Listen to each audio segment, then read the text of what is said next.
चाहूंगी कि आप अमेरिका के इस बयान को कैसे देखते हैं। हम कह सकते हैं कि वाज़ेह मौक़िफ़ है, दो टोक बयान है ये। बिस्मिल्लाहिर्रहमानिर्रहीम। देखिए, बयान वज़ाहत है और ये इसलिए देनी पड़ी कि हमारे फॉरेन ऑफिस ने एतराज़ किया था। जो लैंग्वेज इस्तेमाल की इन्होंने, हम्म वो एक ट्वीट की हम्म थी जिसमें कि बाइडेन की हम्म जो शी जिनपिंग से हुई बातचीत हुई 2 घंटे की। उसके बाद उन्होंने हम्म उससे भी मोदी से भी बात की और उसमें उन्होंने कहा हम्म कि जनाब ये कश्मीर के बारे में और पीछे चले जाए तो ट्रंप बार बार कहता रहा कि जी मैं इस पे सालिसी करवाने के लिए तैयार हूं। भाई, तनाजा है तो सालिसी के लिए बात होती रही ना। तनाजा अगर ना हो या हम्म मुतनाज़ा इलाका ना होता तो फिर सालिसी की बात किस एग्जैक्टली बात हाँ, की तो थी, फिर तो मीडिएटर सालिसी का रोल की क्यों कोई क्यों अदा करेगा अगर तनाज़ा ना हो तो। तो क्यों अदा करेगा। सो वो बड़ा एक वाज़ेह मौक़िफ़ हम्म रहा है। यहाँ सिर्फ एक उस ट्वीट की वजह हम्म से गलतफहमी पैदा हो गई, जहाँ कश्मीर के बारे में ट्वीट में ज़िक्र किया गया कि ये जम्मू कश्मीर इंडियन जम्मू एंड कश्मीर। अमूमन ये कहा जाता है कि हम्म जब बात होती है कि जी Jammu and Kashmir, the portion which is being और द एरिया और territory which is being controlled by India and Jammu and Kashmir territory which is being hmm controlled by Pakistan.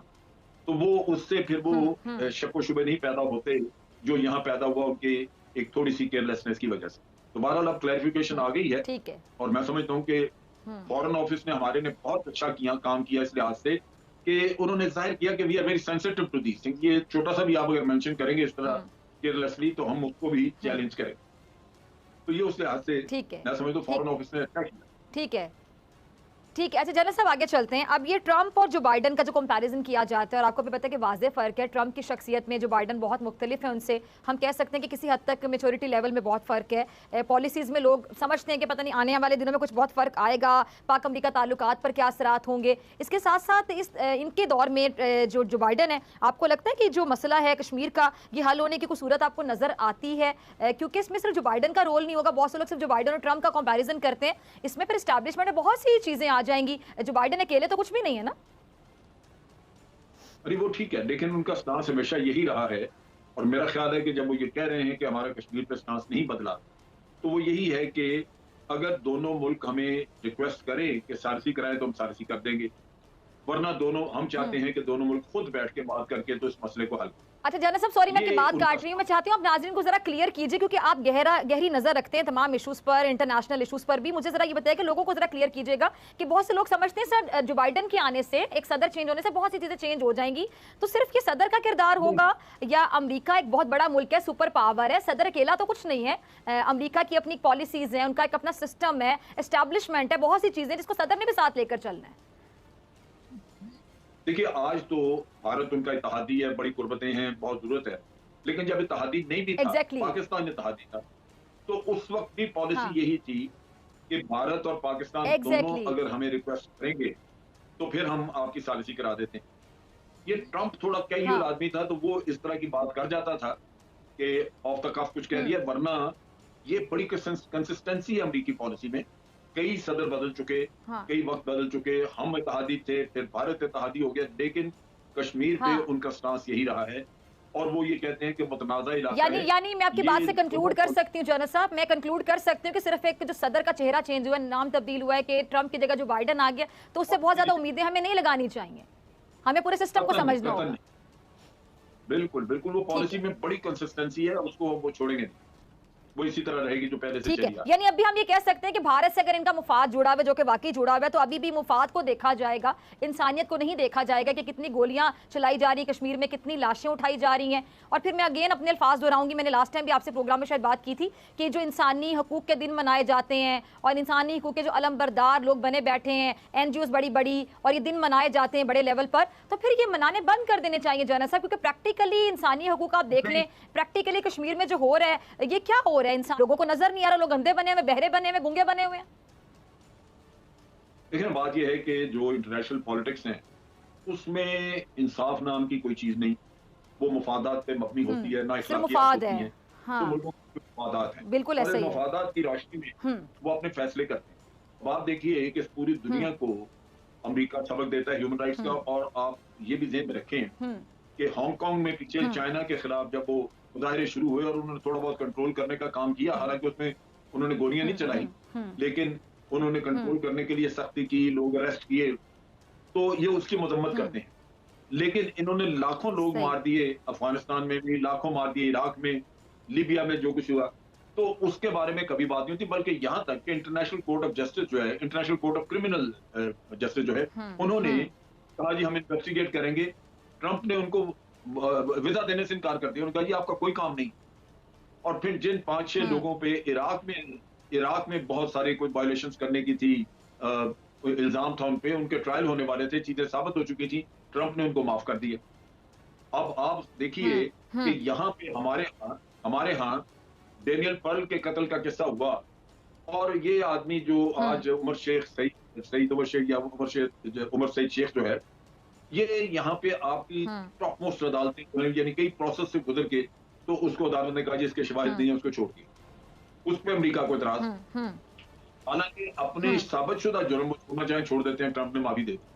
तो बात यह है कि तजाद इनकी बातों में, इनके काम में, इनके अमल और कॉल और फेल में तजाद इतना बड़ा होता है, लेकिन चूंकि ये सुपर पावर है, एक बड़ा मुल्क है, ताकतवर मुल्क है, तो इनको कन्फ्रंट कोई नहीं करता, कोई पूछता नहीं इनको, तो बच निकलते हैं। वरना तो कश्मीर का केस इतना वादे है कि इखलाकी तौर पे इनको कश्मीर के बारे में बात करनी चाहिए कि भारत आंदोलन बंद करे। वो सिंपल एक लोकल से एग्जांपल मेरे जहन में आ गई, वो जना साहब आपकी बात से लोकल एक एग्जांपल मेरे जहन से, मोहल्ले का चौधरी होता है हमारे यहाँ, तो चौधरी तो कुछ भी करे, को पूछता ही नहीं है। जी जी बिल्कुल, वो उसको छुट्टी होती है, वो बरीउज़्ज़म्मा हर चीज, उसको छुट्टी होती है, वो कुछ भी कर सकते हैं और दूसरों को वो बड़ा भाषण देगा, लेक्चर देगा, लेकिन खुद वो सब कुछ करेगा। अच्छा जना साहब, ये जो पाकिस्तानी हमारी जो गवर्नमेंट है, पीटीआई की जो गवर्नमेंट आई है, इमरान खान साहब ने खासतौर पर कश्मीर पे खुलकर बात की, उन्होंने कहा कि मैं कश्मीर का सफीर बनूंगा, मुकदमा लड़ूंगा, और हमने देखा कि बहुत से प्लेटफॉर्म्स पे, इंटरनेशनल प्लेटफॉर्म्स पे, फोरम्स पे उन्होंने आवाज़ उठाई। अगर हम कंपैरिजन करें पुराने जो हमारे वज़ीर आज़म रहे उनके मुकाबले में, आप इनको थोड़े नंबर देंगे, चाहे कम दें चाहे ज़्यादा दें, लेकिन उनसे ज़्यादा बेहतर आप इनको कंसिडर करेंगे। फिर शाह महमूद कुरैशी साहब का रोल आप देखें, हमारे जो खारिजा पॉलिसी है, हमारी दफ्तर खारिजा, फॉरेन मिनिस्ट्री, लेकिन मैंने ये महसूस किया कि आप जैसे सीनियर एनालिस्ट भी अक्सर ये एतराज़ करते हैं कि अभी भी कहीं पे फ्लॉज हैं और अभी भी इन चीज़ों को बेहतर करने की ज़रूरत है। तो आपको क्या लगता है कि क्या फ्लॉज हैं, क्या कमी है जो इस गवर्नमेंट में भी हम देख रहे हैं कि जो बार बार कहते हैं कि हम कश्मीर का मुकदमा ऐसे लड़ रहे हैं जैसे कोई सफ़ीर लड़ रहा होता है, तो इमरान खान साहब खुद बार बार खुद को कश्मीर का सफ़ीर कहते हैं, तो आपको कहाँ पे कमी नज़र आती है? यानी इस गवर्नमेंट के रवैये में भी कोई कमी नज़र आती है, अभी भी कुछ बेहतर करने की ज़रूरत है, और अगर कुछ करने की ज़रूरत है तो क्या है, ज़रा प्लीज़ सजेस्ट कीजिए। देखिए, पहली बात ये कि इस गवर्नमेंट ने बड़ा अच्छा काम किया है, काफी किया दो चीजों में। भारत के मामले, भारत की फॉरेन पॉलिसी को इस पे बड़ी मैं समझता हूँ कि उनको सेटबैक हुआ है। वो ये था कि पाकिस्तान को आइसोलेट करने के लिए वो ये कहते थे कि पाकिस्तान टेररिज्म कराता है, पाकिस्तान एक टेररिस्ट स्टेट है, लिहाजा वो कोई ना कोई फॉल्स फ्लैग ऑपरेशन करके पाकिस्तान पे मलबा डालते थे। हमारे प्राइम मिनिस्टर ने, फॉरेन ऑफिस ने इस दफा फॉल्स फ्लैग की कॉल उनकी जो है उसको हमेशा नाकाम बनाया, पहले दुनिया को वार्न कर दिया कि ये करेंगे। नतीजा ये कि ये पहले हमारी जो दो हुकूमतें गुजरी, पीपल्स पार्टी और नून लीग की, उसके दौर में तो हम दहशतगर्द बन गए, 70-80 हजार लोग हमारे मारे गए और दहशतगर्द भी हम बने। लेकिन इस वक्त इस प्राइम मिनिस्टर ने जुर्रतमंदाना स्टांस लिया और भारत को बेनकाब किया। ऊपर से फिर ये डिसइंफो लैब शैब ये चीजें भी आ गई, जिससे दूसरी बात यह है कि कश्मीर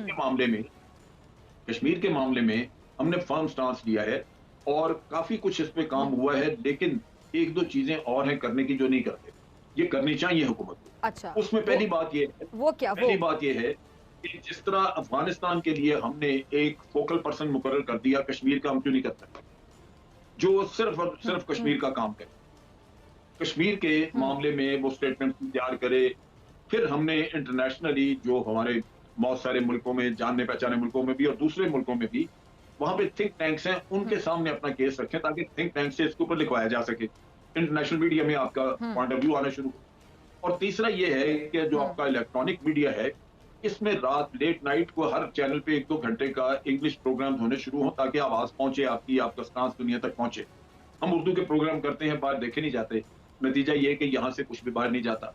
और तीसरी चीज ये, आखिरी चौथी चीज ये है कि आपके जो एम्बेसीज हैं बाहर, वो इस मामले में एक प्रोएक्टिव रोल अदा करें, क्योंकि हमें हुकूमत ने कहा था कि हर एम्बेसी में एक कश्मीर डेस्क खोला जाएगा, तो हमें तो कारगुजारी बाहर नजर नहीं आई कश्मीर की, तो वो इस इशू को बिल्कुल फैला देना चाहिए, मुहिम के तौर पे दुनिया में चला देना चाहिए।